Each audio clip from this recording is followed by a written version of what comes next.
Actually kahapon pinuntahan na namin to, pero coding kasi.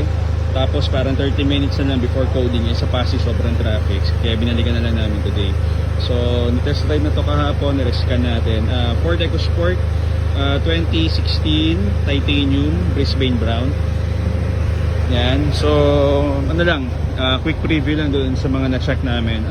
Possible alternator, may leak yung sa radiator, pero hindi naman siya nag-overheat kasi from 100 degrees umaandar naman yung fan.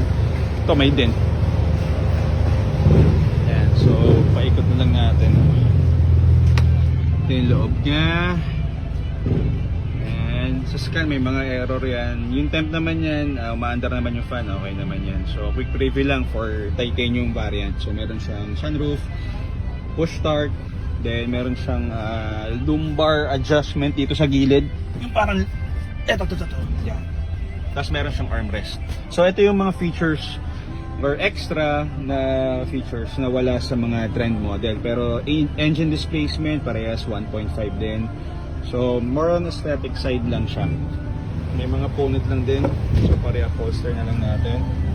Quick preview lang to guys ha. Available naman na to. Pwede nyo nang puntahan, i-test drive, i-reserve din. Again, ba't namin dinidisclose yung mga issues na nakita namin? Doesn't matter din naman kasi kasama siya sa pag-refresh ng unit.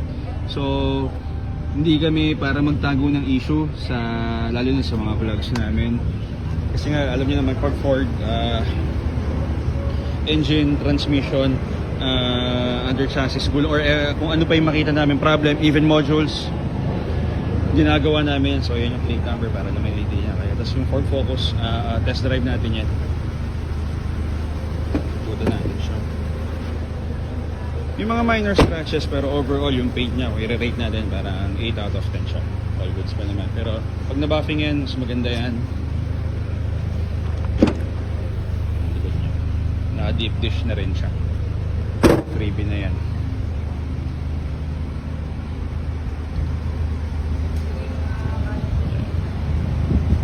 Ikot lang. So from Pasig to, uwi na namin. At Sabado ngayon at marami tao sa garahe. So again, if ever interested kayo, may nahanap yung kotse, mga Ford units or non-Ford, may mga available naman kami. And kung kailangan yung magpa-repair ng mga Ford units, available din kami. Tawag lang kayo anytime para ma-assist namin kayo. So again guys, GTA ulit. Uwi na kami. Maraming salamat sa inyo.